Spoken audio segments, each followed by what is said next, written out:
Hola, bienvenidos nuevamente a mi canal de YouTube. Ahora vamos a tener unas sesiones especiales que van a estar dedicadas a el estudio de la reciente sentencia del 15 de julio de 2020 en el caso Apple. Pero antes de entrar a hablar en profundidad de la sentencia, creo que es importante darles un poco de contexto y hablar respecto a la economía de opción, el abuso de las formas, la elusión y la evasión tributaria, así como también las medidas adoptadas por la OCDE, la Unión Europea y el G20 con respecto a las prácticas que producen la erosión de las bases imponibles y el traslado de beneficios, las famosas medidas anti-BEPS. Como decía, el 15 de julio de 2020, la Corte General de la Unión Europea, con sede en la ciudad de en el Ducado de Luxemburgo, anuló la decisión de la Comisión número 1283 del 30 de agosto de 2016 relativa a la presunta ayuda otorgada por el Estado irlandés a favor de Apple, concretamente a favor de dos compañías relacionadas de Apple, ¿no?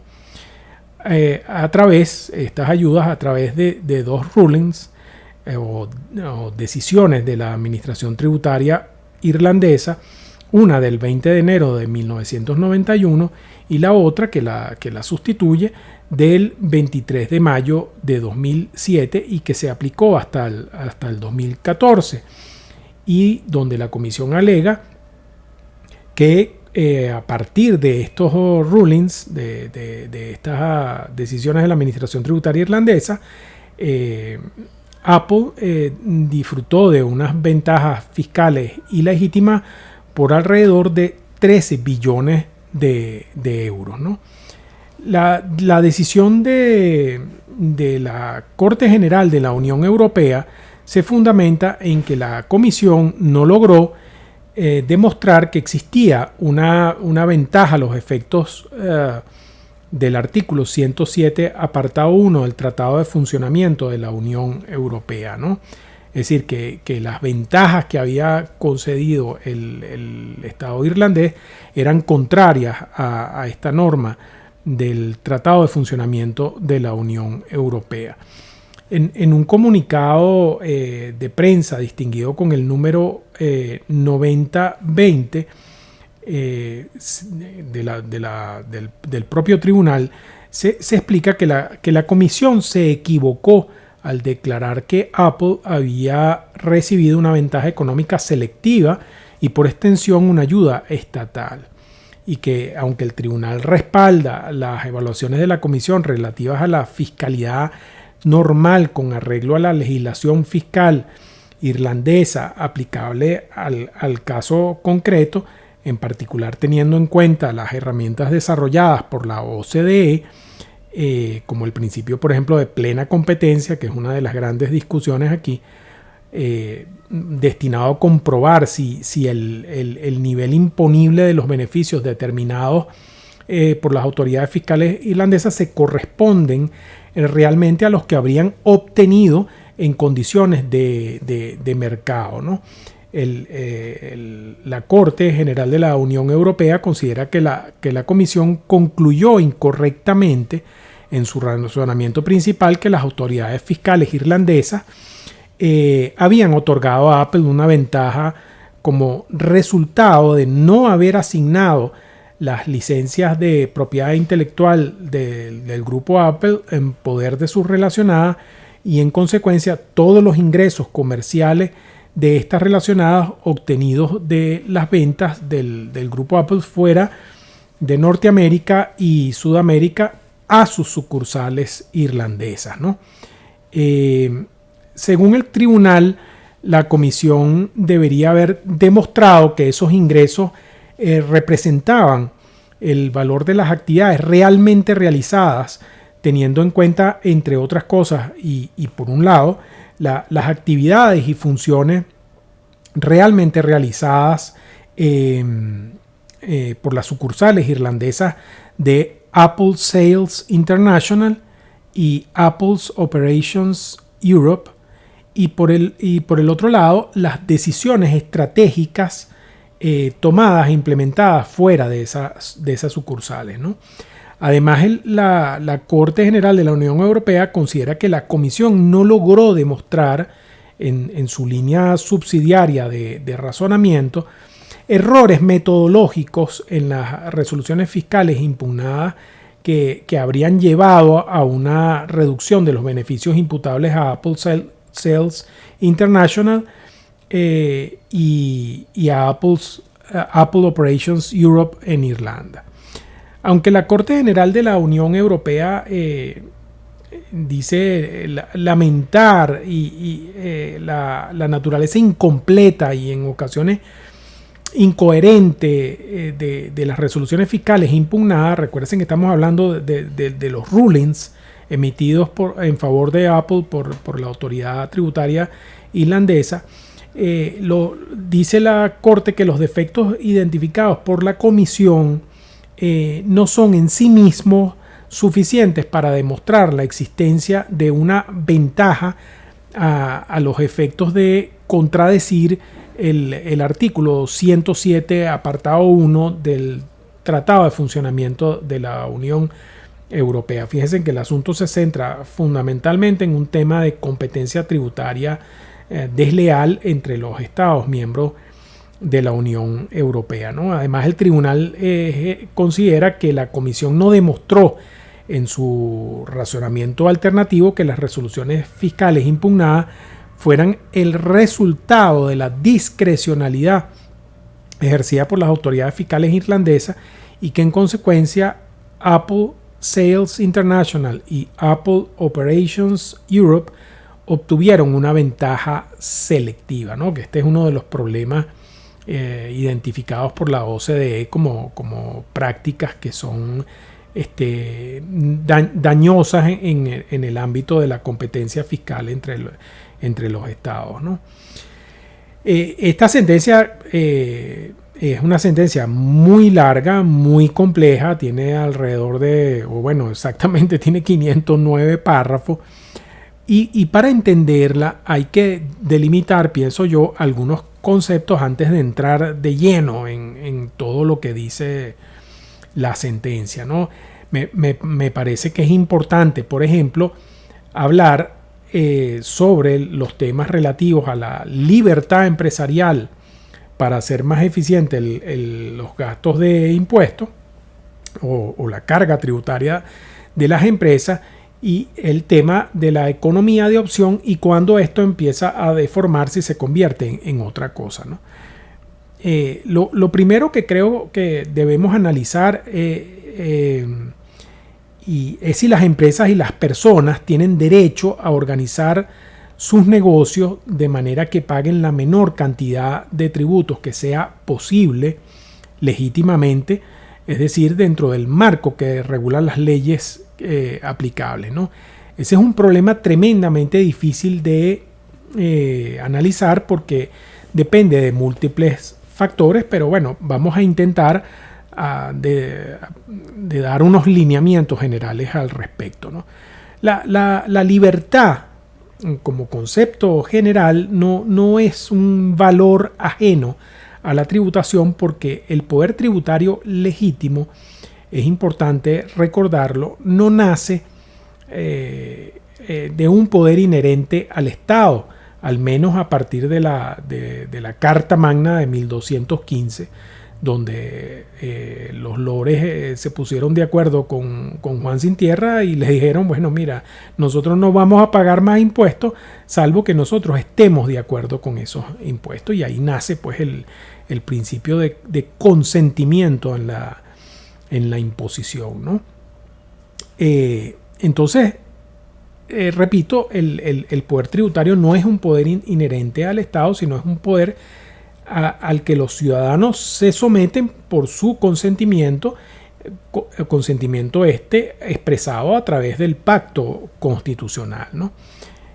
Siempre ocurre que los detentadores temporales del poder insisten de tiempo en tiempo en desconocer esta fórmula,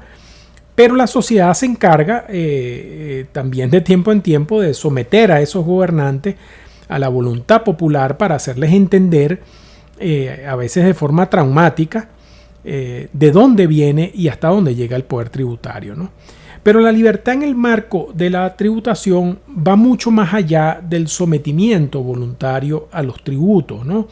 La variedad de los tributos y sus distintos regímenes jurídicos traen consigo que no sea indiferente para el contribuyente encontrarse sometido a tal o cual tributo, a un régimen fiscal u otro, o incluso de asumir determinada forma jurídica con o sin incidencia tributaria,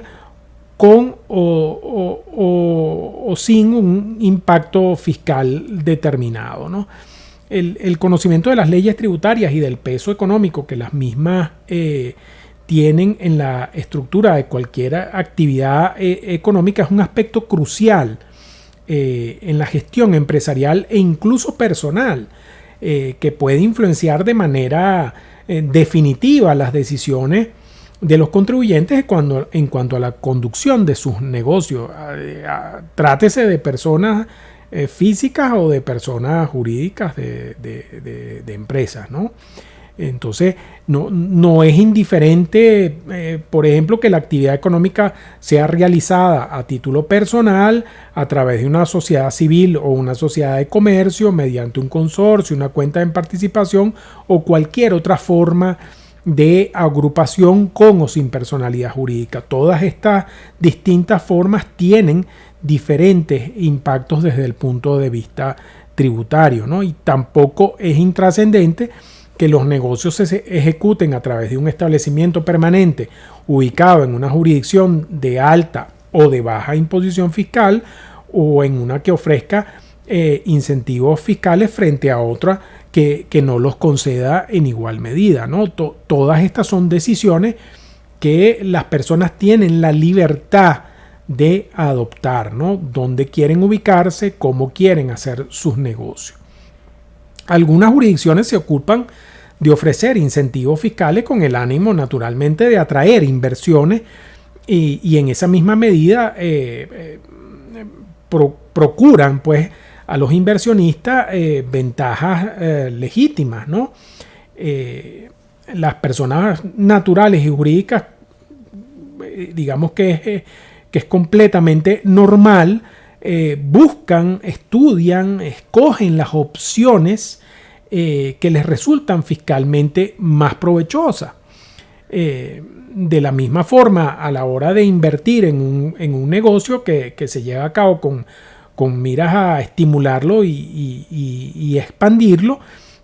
la decisión de hacerlo con recursos propios, de hacerlo a través de un financiamiento, no es algo que es completamente indiferente, y además es algo que tiene también unas connotaciones especiales desde el punto de vista fiscal. Entonces, podemos afirmar que existe una gestión fiscal tanto de las finanzas personales como de las finanzas empresariales, ¿no?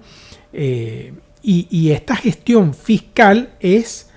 digamos que es aparte de la gestión empresarial o aparte de la gestión de las finanzas personales, está ligada a ello, pero es un tema que tiene sus propias connotaciones, ¿no? Los franceses, que siempre han tenido que enfrentarse a una fiscalidad excesiva, dicen que si bien el derecho tributario es de interés para la gestión de la empresa, el derecho tributario no puede influir en esa gestión, ¿no? Fíjense esta idea que es interesante, es decir, el derecho tributario se toma en cuenta en la gestión de la empresa, pero el derecho tributario no es el que va a decir cómo se debe gestionar la empresa, es al revés. O sea, hay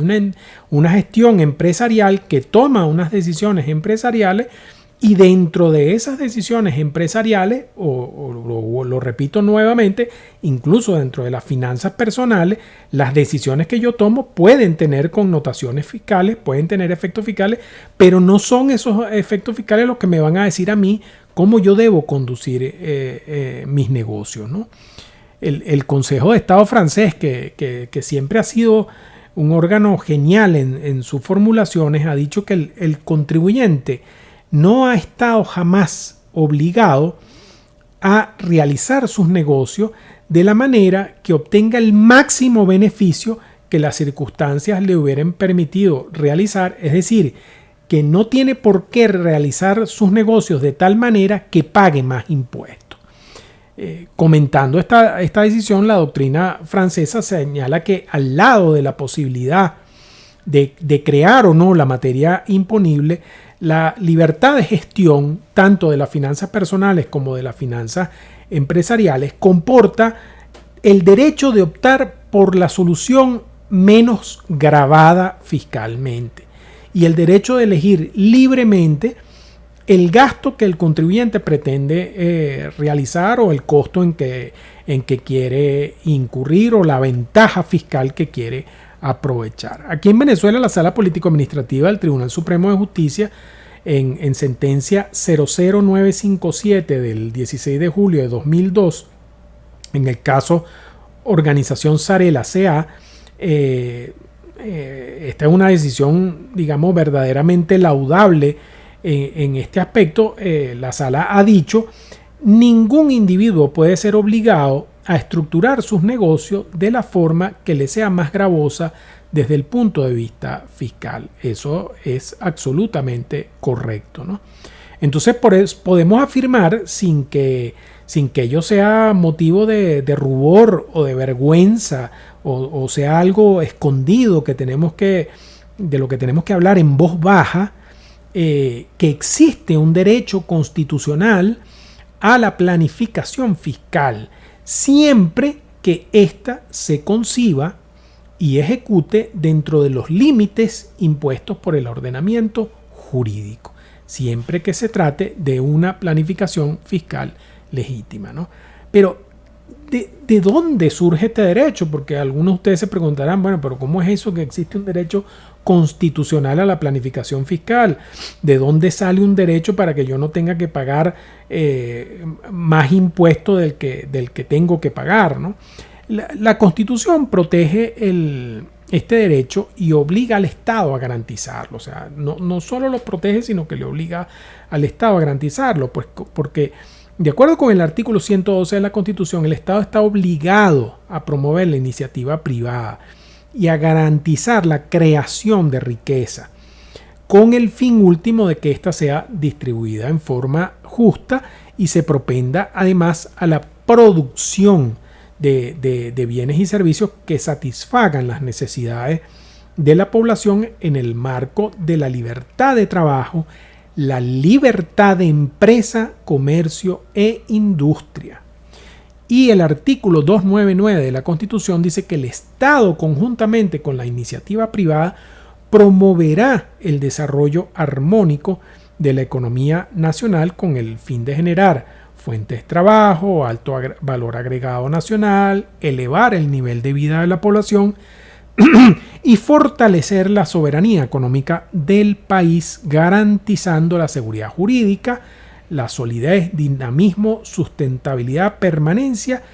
y equidad del crecimiento de la economía. Y si estas dos disposiciones las enlazamos con el artículo 316 del de la Constitución, que establece los principios fundamentales que orientan, o varios de los principios fundamentales que orientan el sistema tributario nacional, este artículo 316, al definir los fines del sistema tributario, se refiere específicamente que éste debe atender a la protección de la economía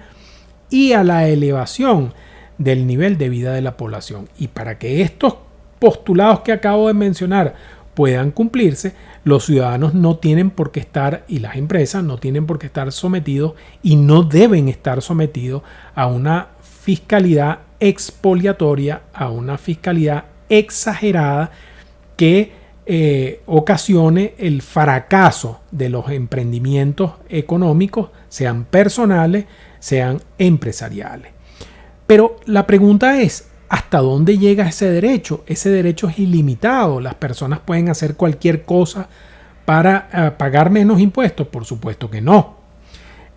La cuestión estriba en precisar hasta dónde es legítimo que el contribuyente elija por sus preferencias personales o de gestión patrimonial si quedará o no sometido a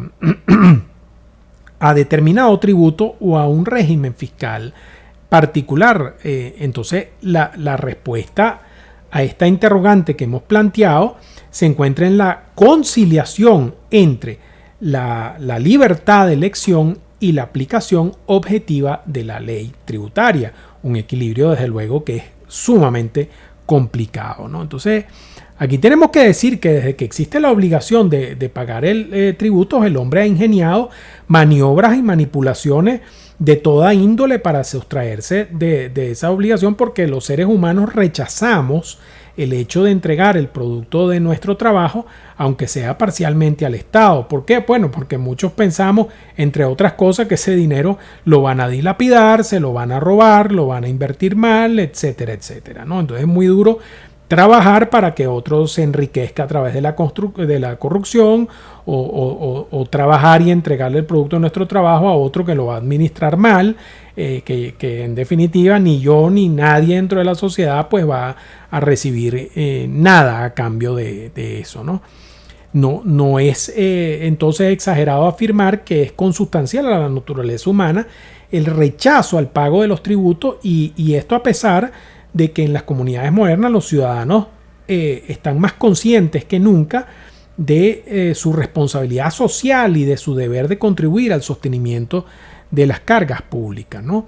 El tributo es un elemento necesario para la vida en sociedad, pero no es y nunca ha sido recibido con entusiasmo y vítores, ¿no? Y esa es la razón por la cual se concibe como un deber constitucional que se concretiza en una obligación de naturaleza ex lege, en una obligación legal cuyo incumplimiento genera consecuencias gravosas que incluso pueden llegar pues, a la aplicación de sanciones penales, ¿no?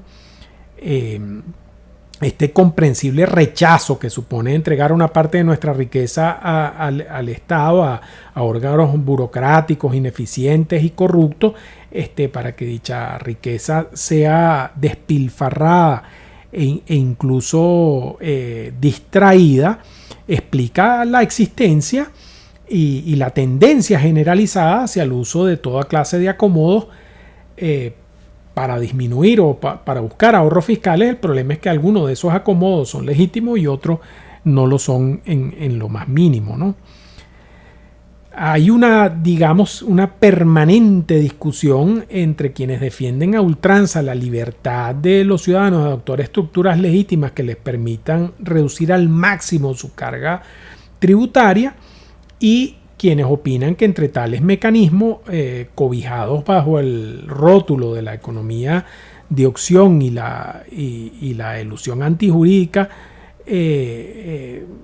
se encubren formas realmente ilícitas, formas violatorias del ordenamiento jurídico. Hoy en día incluso ya llega a hablarse de conceptos peligrosísimos como la inmoralidad tributaria, por ejemplo, ¿no? Algo que verdaderamente es preocupante porque eso es un cajón desastre del que puede salir cualquier cosa, ¿no? Pero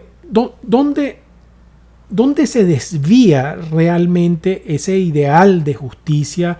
de que todos queremos progresar económicamente y pagar lo que tenemos que pagar, pero siempre dentro de unos límites razonables y justos que vienen fijados por el propio ordenamiento jurídico, donde eso empieza a transformarse en otra cosa, ¿no? La legítima aspiración de no pagar más tributos de los estrictamente necesarios puede convertirse en un deseo desenfrenado de evitar la aplicación de la ley tributaria mediante cualquier clase de ardid. Pero estos ardides unos pueden ser frontalmente reñidos con la ley y otros pueden ser aparentemente apegados a la ley. Entonces aquí podemos hablar de que hay como tres vías para el ahorro fiscal, ¿no? La primera, diríamos, una vía legítima, la racionalización de las propias actividades con trascendencia tributaria, aprovechando al máximo las ventajas y beneficios que conceden las leyes fiscales e incluso otras leyes que no tienen naturaleza tributaria, ¿no? Es decir, es pensar en el ordenamiento jurídico como un todo y tratar de encontrar formas de realizar nuestras actividades económicas, formas de estructurar nuestras finanzas personales que, de acuerdo con ese ordenamiento jurídico que estamos analizando y estudiando, nos permitan obtener ahorros fiscales. Eso es completamente legítimo y eso es lo que se llama economía de opción o la opción más económica. De ahí podemos pasar a otra cosa, que es el abuso de formas y procedimientos jurídicos para evitar la ocurrencia del hecho imponible. A esto lo vamos a llamar la elusión ilícita. Después la vamos a explicar en profundidad cada una. Y finalmente, bueno, está la manera, digamos, más agresiva de hacer las cosas, que es la violación abierta y directa del ordenamiento jurídico por el uso intencional de maniobras fraudulentas destinadas a ocultar el hecho imponible ya ocurrido e incumplir la obligación tributaria ya nacida, ¿no? A esto lo vamos a llamar la evasión tributaria. La economía de opción, que es la primera a la que nos referimos, es un mecanismo legítimo de ahorro fiscal. Su base constitucional puede ubicarse en varios principios, libertades, derechos y garantías consagrados en la Constitución. Ya mencioné algunos de ellos, ¿no? Como señala el profesor francés Maurice Kosian, la fiscalidad se presenta muy frecuentemente como un sutil juego de opciones. Las opciones son previstas por el propio legislador, que jamás ha indicado que entre dos soluciones posibles el contribuyente tiene necesariamente que escoger la que le sea más onerosa y más beneficiosa al fisco, ¿no? Entonces, la posibilidad de organizar los negocios de la forma más eficiente posible desde el punto de vista fiscal para obtener ahorros encuentra sustento, como dije antes, en la libertad económica de empresa, comercio e industria, que como dijimos tiene sustento pues en los artículos 112, 299 y 316 de la Constitución. Y es inherente esa posibilidad de realizar una actividad económica productiva al poder gestionarla en forma tal que con el mínimo esfuerzo se produzcan mayores y mejores resultados. Y como quiera que la tributación es una parte esencial de la estructura de costo de cualquier actividad económica, parte de una gestión empresarial eficiente, como lo dije antes, consiste precisamente en mantener el gasto tributario, por llamarlo de alguna forma, dentro de los estrictos límites fijados por la ley, aprovechando cualquier beneficio acordado por esta o que derive de la mejor y más apropiada estructuración de los negocios, ¿no? Aprovechando, como dije, no solamente lo que digan las leyes tributarias, sino el conjunto del ordenamiento jurídico, ¿no? La mejor estructuración de los negocios tiene dos vertientes fundamentales que también se conectan con derechos y garantías constitucionales. La primera de ellas es la libertad de asociación, a partir de la cual el contribuyente puede elegir la forma societaria, la forma de relación con otras personas para emprender un negocio, la que más se adapte a un propósito de gestión eficiente, ¿no? Y en segundo término, la autonomía de la voluntad y la libertad contractual que encuentra asidero en el libre desenvolvimiento de la personalidad, el derecho de propiedad, la libertad económica y el derecho a la iniciativa privada, ¿no? Ahora, la economía de adopción, que como hemos visto es legítima, corre siempre el riesgo de transformarse en elusión ilícita cuando el contribuyente, para evitar la ocurrencia del hecho imponible, acude al uso abusivo. Esta palabra es muy importante, el uso abusivo, el uso contrario a derecho de formas y procedimientos jurídicos exorbitantes cuyo único propósito plausible es fiscal, ¿no? El abuso está en la utilización deliberada de una forma jurídica específica que tiene un solo propósito, y es neutralizar los efectos jurídicos que habría tenido el uso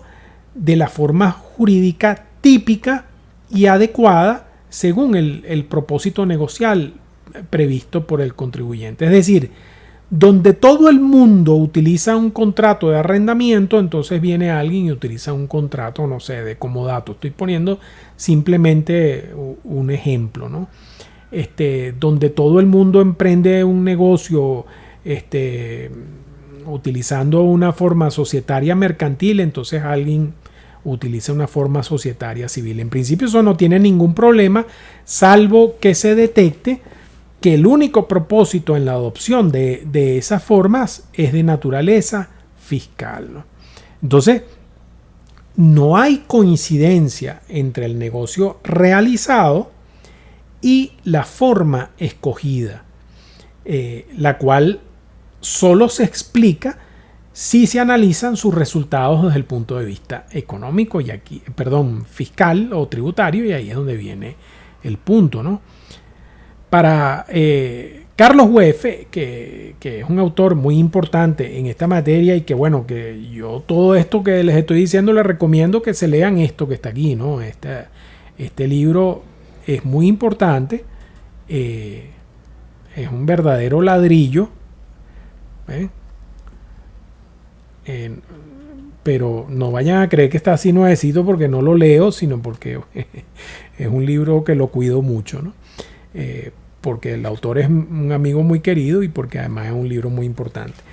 Carlos dice que en lo que sin duda pues el estudio más completo realizado en el país sobre este tema, que la elusión tributaria consiste en evitar total o parcialmente la realización del hecho generador de la obligación tributaria con base en las formas jurídicas que no configuran hecho imponible y son legítimas desde la perspectiva de la autonomía negocial, pero no son justificadas racionalmente frente a los principios de capacidad contributiva, igualdad y generalidad de la imposición, de modo que es necesaria la intervención del operador jurídico en el sentido de aplicar a tales hechos los efectos de la norma creadora del tributo, esto es, el cumplimiento de la obligación tributaria. Otro autor muy importante en esta materia, que es Tulio Rosenbuch, dice que la elusión fiscal significa esquivar la aplicación de la norma tributaria, sea por torsión o distorsión, para obtener una ventaja patrimonial por parte del contribuyente que no se realizaría si no se pusieran en práctica por su parte hechos, actos y negocios jurídicos con la finalidad exclusiva de soslayarla. La elusión, dice él, describe entonces un comportamiento dirigido a impedir el perfeccionamiento del hecho imponible. Esto es muy importante porque esto es lo que diferencia la elusión tributaria de la evasión, ¿no? La elusión trata de que no ocurra el hecho imponible. La evasión, ya ha ocurrido el hecho imponible, trata de ocultarlo, ¿no?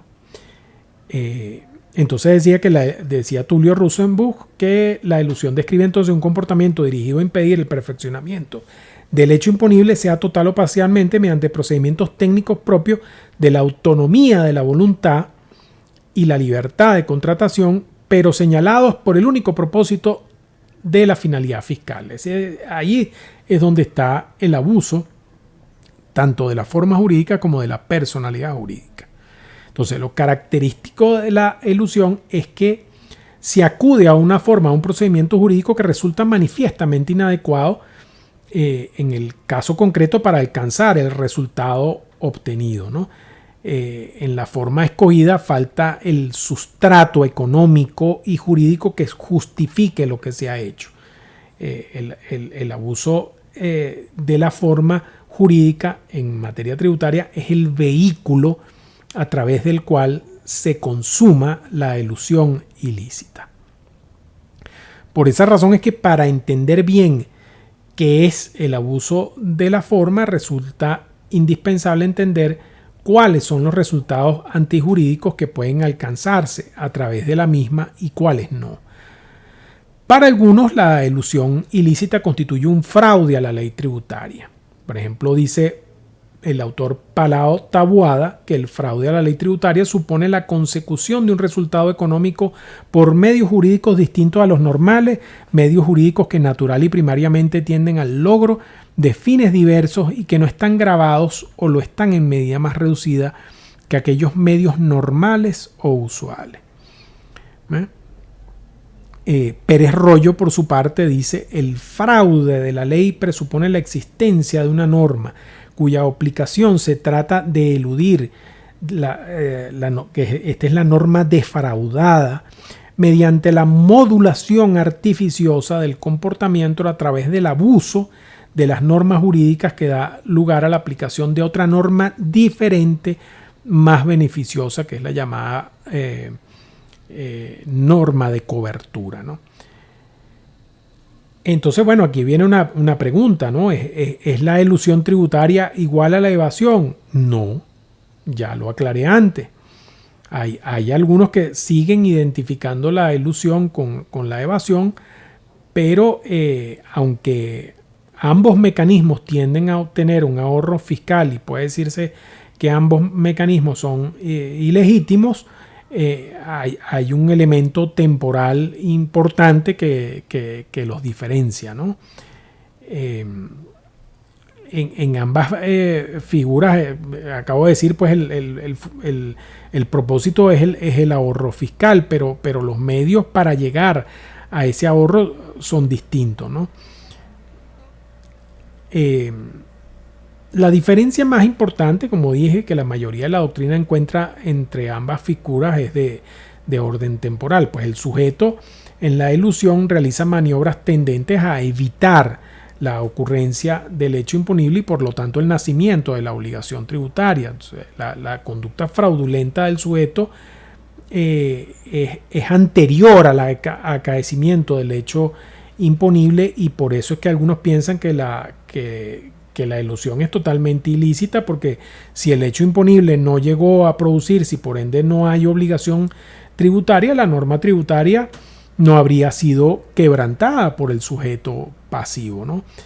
En cambio, en la evasión tributaria, las maniobras fraudulentas son posteriores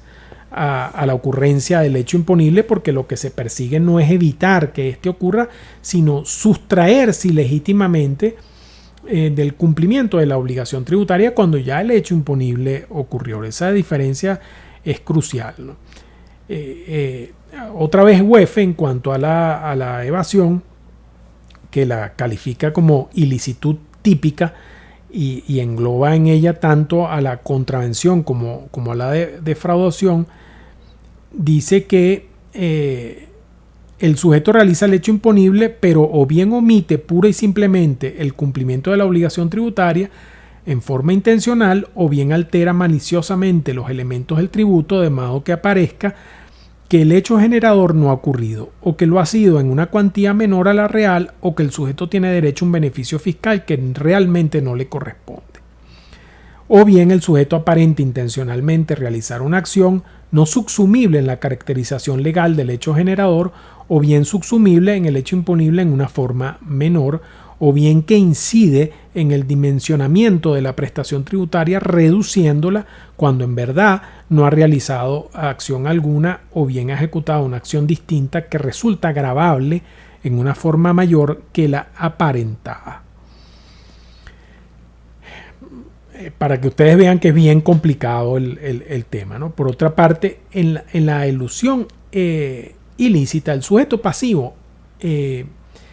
no se aprovecha en la economía de opción de las oportunidades de ahorro fiscal que ofrece tácita o expresamente las leyes tributarias y otras leyes del ordenamiento jurídico, sino que abusando de formas y procedimientos jurídicos se sustrae de la norma ordinariamente aplicable para colocarse al amparo de otra cuyo resultado económico tiene un efecto fiscal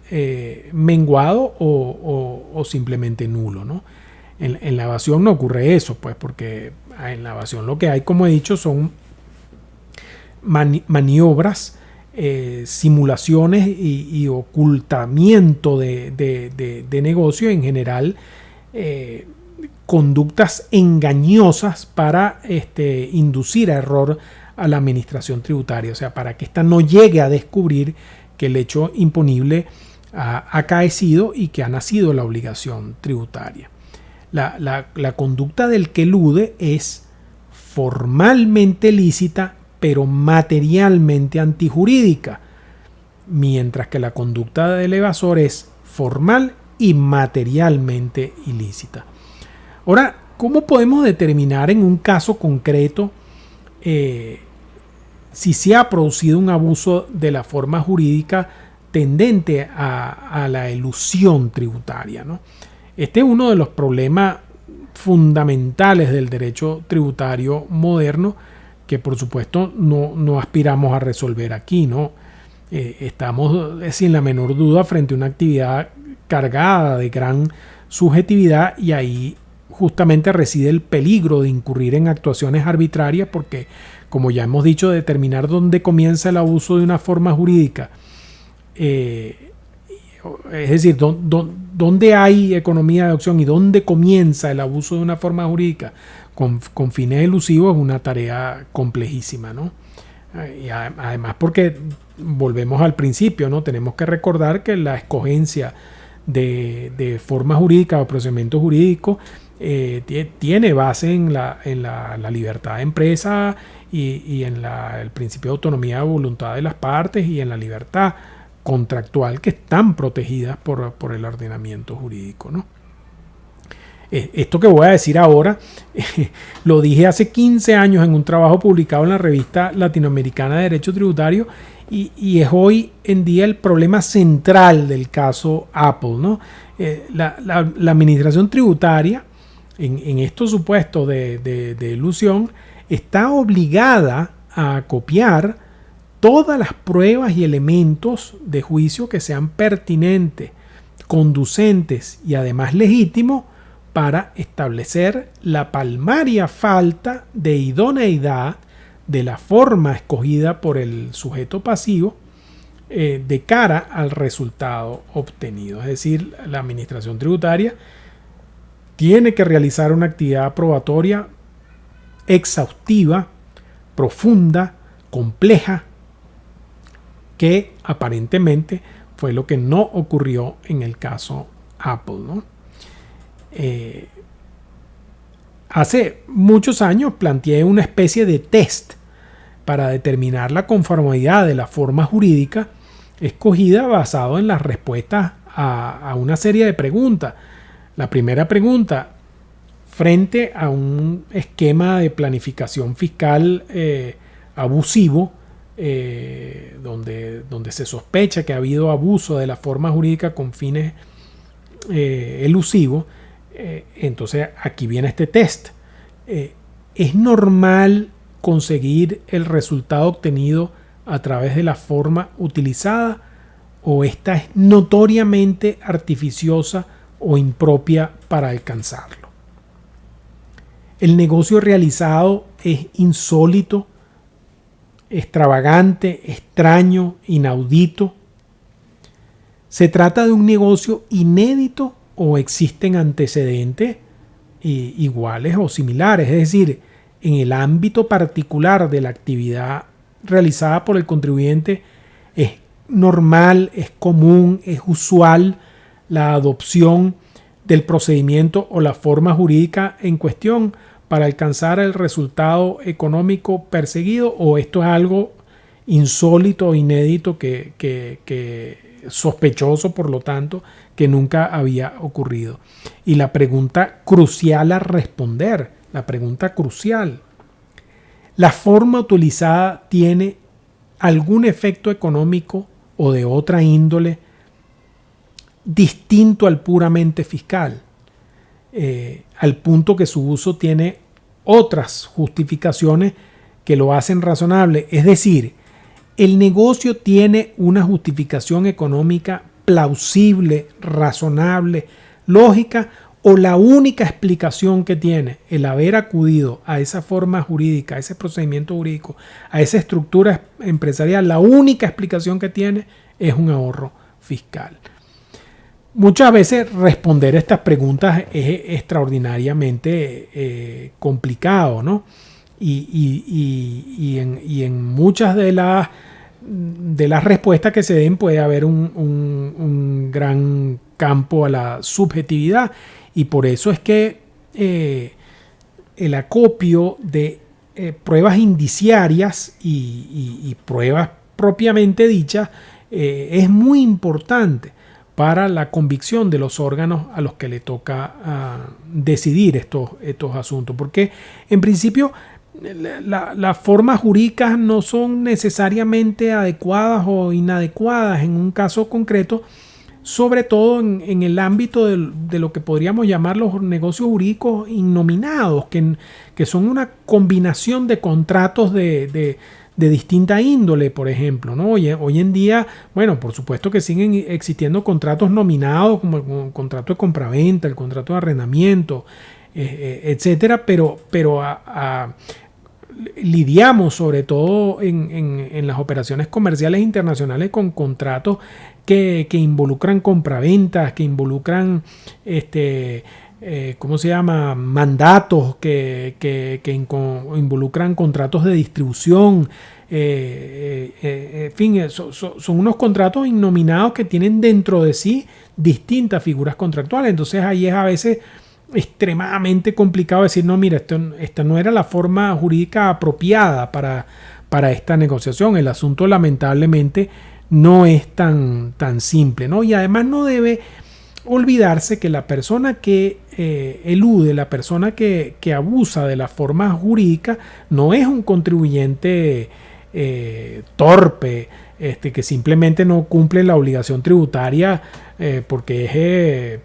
audaz y aspira a no ser desconocido, o simplemente porque es negligente. No. Aquí estamos hablando de una persona que conoce el ordenamiento jurídico local e internacional y lo moldea sus negocios para adaptarse mejor a ese ordenamiento jurídico y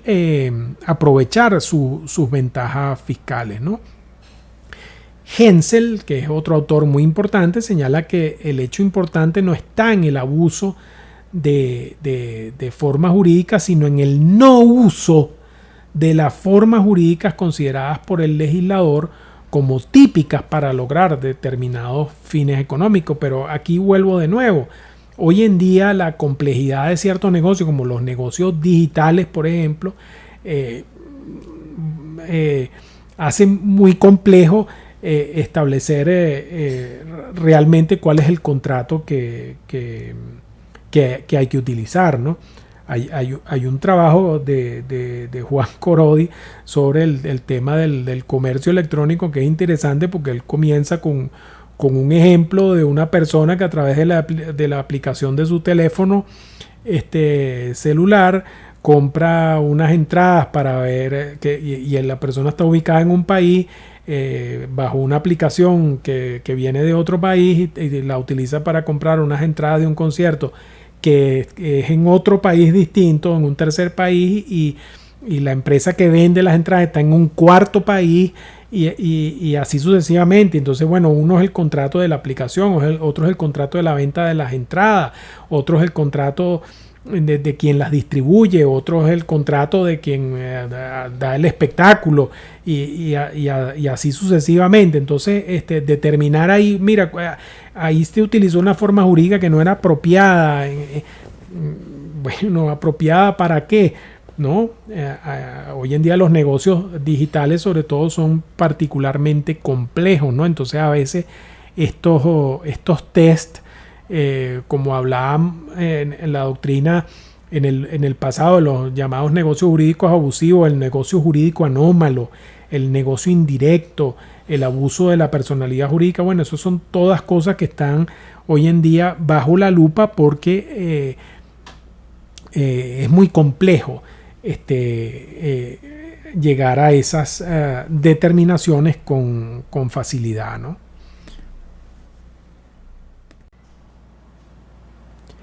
Todo lo que hemos venido diciendo pone de manifiesto las dificultades prácticas que existen en este ámbito del abuso de las formas, la elusión ilícita, la evasión, etcétera, ¿no? De modo que sigue siendo verdaderamente cuesta arriba llegar a una formulación general sobre especialmente cuándo debe entenderse que el contribuyente ha abusado en concreto de una forma jurídica, de un procedimiento jurídico o de la personalidad jurídica. En la mayoría de las administraciones tributarias hay un mecanismo destinados a combatir el fenómeno del abuso de la forma a través de las llamadas cláusulas antielusivas, que pueden ser generales, abiertas, o que pueden ser específicas para determinada materia, ¿no? Aquí en Venezuela tenemos una cláusula general antielusiva y tenemos unas cláusulas antielusivas específicas, ¿no? Pero yo me voy a referir solamente a la cláusula general antielusiva, ¿no? El aparte único del artículo 16 del Código Orgánico Tributario confiere amplios poderes a la administración tributaria para desconocer la constitución de sociedades, la celebración de contratos y en general la adopción de formas y procedimientos jurídicos cuando estos sean manifiestamente inapropiados a la realidad económica perseguida por los contribuyentes y ello se traduzca en una disminución de la cuantía de las obligaciones tributarias. Fíjense que esto está todo en sintonía con lo que veníamos hablando anteriormente, ¿no? Se activa este poder calificador de la administración tributaria de levantar velos corporativos, de desconocer formas jurídicas cuando hay una forma, procedimiento jurídico que es manifiestamente, es decir, es evidentemente inapropiado a la realidad económica perseguida por el contribuyente y además, importantísimo, el propósito perseguido es la disminución de la cuantía de sus obligaciones tributarias, es decir, el ahorro fiscal, ¿no? Esta norma, pues, como he dicho, es la cláusula general antielusiva que tiene nuestro ordenamiento jurídico y su combate, su propósito evidente es el combate de la elusión ilícita, ¿no? Por lo que su existencia es desde todo punto de vista plausible, ¿no? Sin embargo, la aplicación práctica de esta norma requiere un alto grado de ponderación, de sindéresis, porque no es nada difícil que a través de una norma como esta se cometan serios abusos de autoridad rayanos en la violación de libertades civiles fundamentales, ¿no? La doctrina del derecho tributario que propugnan el uso del poder calificador de la administración tributaria introducen una nueva forma de interpretación de la ley a través de la cual se obvia o desconoce el ropaje jurídico de la operación para escudriñar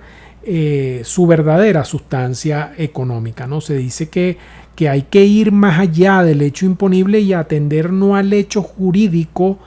que aparece tipificado por el legislador, sino más bien al hecho jurídico que realmente se configura mediante el resultado económico, que es una realidad anterior a la norma y que ha sido recogida por la ley. En una decisión que podemos considerar líder en cuanto a esto, la extinta Corte Suprema de Justicia en Sala Político-Administrativa Especial Tributaria del 3 de febrero de 1999 en el caso Hidrocarburos y Derivados CA y DECA abrió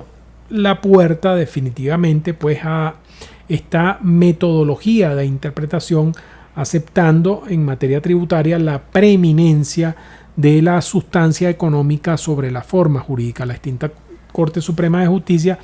dijo que cuando el contribuyente realiza operaciones abusando de la forma jurídica con el propósito de eludir o atenuar el efecto normal de la ley tributaria en detrimento de los derechos del fisco, el juzgador debe apartarse de la forma de los negocios para atribuirle su verdadero significado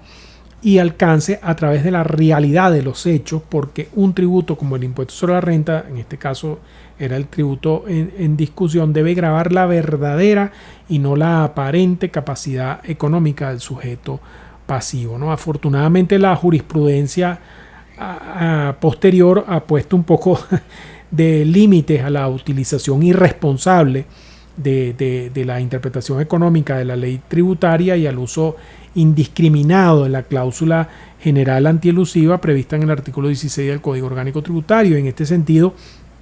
una sentencia, la 00957 de fecha 16 de julio de 2002 en el caso Organización Sarela, la Sala sostuvo que es cierto que existen algunos casos en que los contribuyentes recurren a determinadas formas jurídicas con el propósito fundamental de eludir la carga tributaria que, bajo un escenario normal, tendrían que enfrentar, y que en estas situaciones es posible que la administración tributaria aplique figuras como el denominado abuso de la forma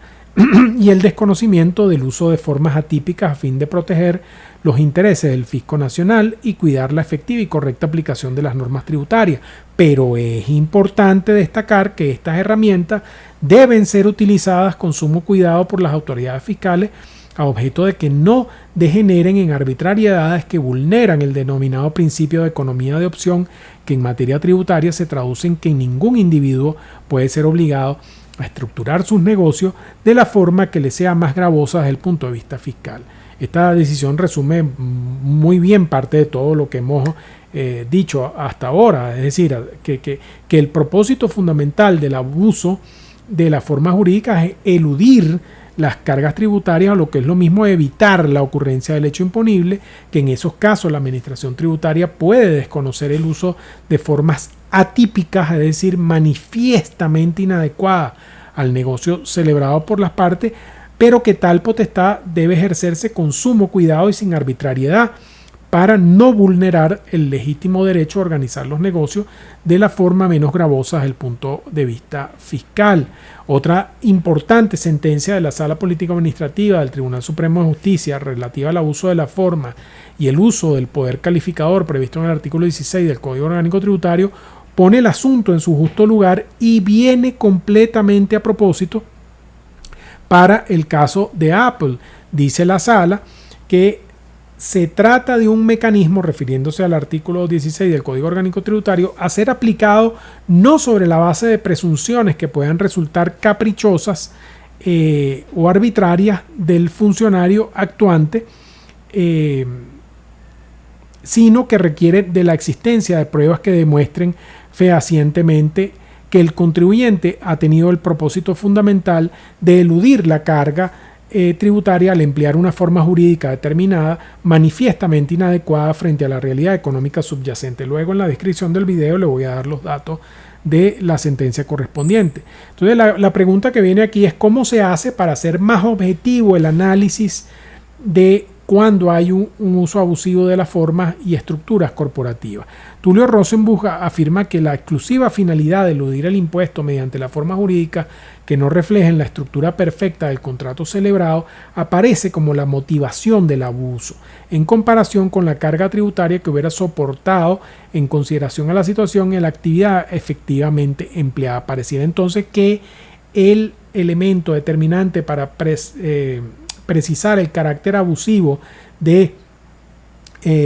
la forma jurídica escogida es que el único resultado, como ya lo dije antes, sea de naturaleza fiscal. El único resultado relevante es el ahorro tributario. No es importante cuál ha sido la intención del contribuyente al abusar de la forma jurídica, sino cuál es el único resultado pretendido. Es decir, o mejor dicho, cuál es el único resultado obtenido con la utilización de esa forma jurídica. Este es un elemento que le da un poquito más de objetividad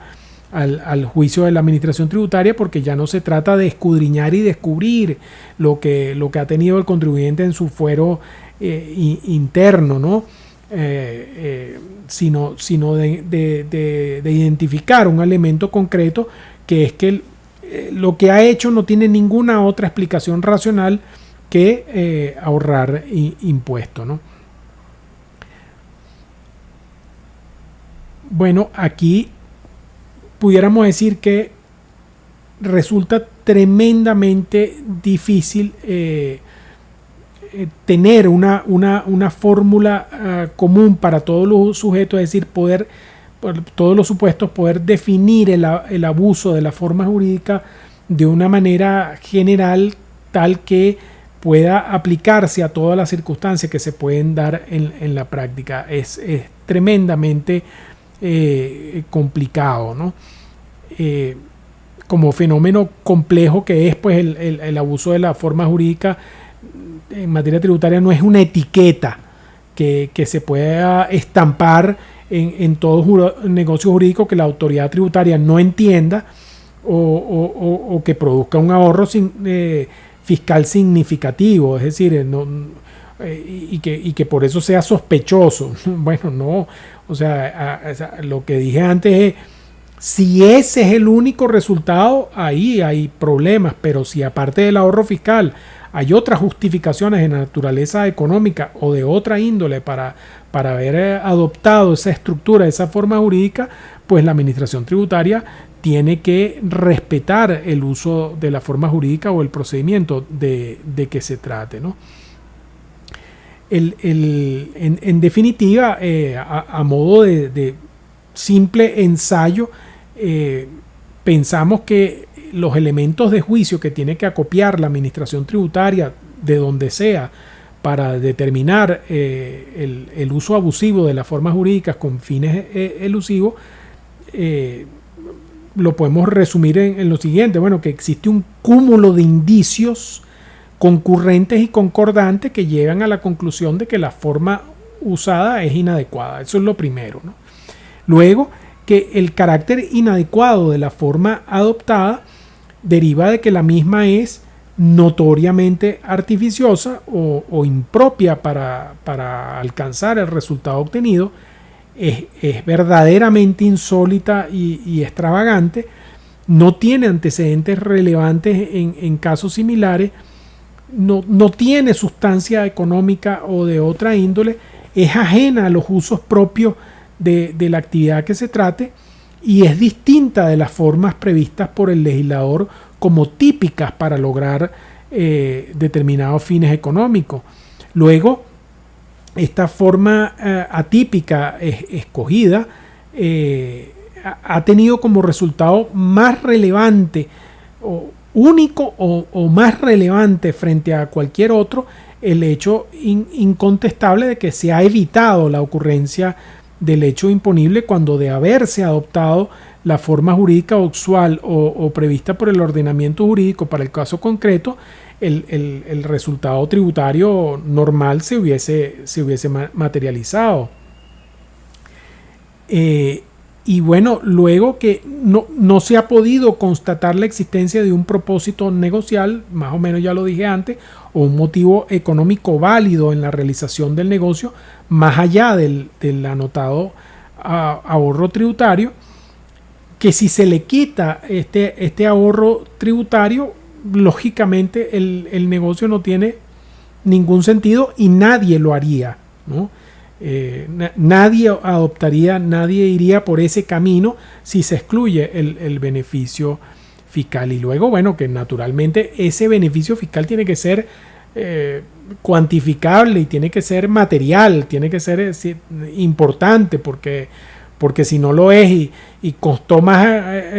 montar la estructura y todas las formas jurídicas que se adoptaron que el ahorro fiscal que se obtuvo, bueno, desde luego que ahí lo que ha habido es torpeza, no necesariamente elusión, ¿no?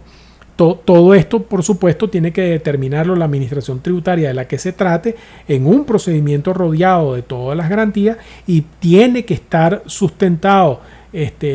con pruebas directas o indirectas, o pruebas propiamente dichas o pruebas indiciarias, para que no pase lo que pasó en el caso de Apple, ¿no? En las sesiones que vienen, que probablemente sean 2 más, vamos a hablar primero de las acciones adoptadas por la OCDE, el G20 y la Unión Europea para combatir el fenómeno de la erosión de las bases imponibles y el traslado de beneficios a jurisdicciones fiscales de baja imposición o de imposición nula. Y después de eso vamos a entrar en el análisis particularizado de qué fue exactamente lo que pasó en el caso de Apple. Bueno, espero que haya sido de utilidad esta sesión y nos vemos pronto.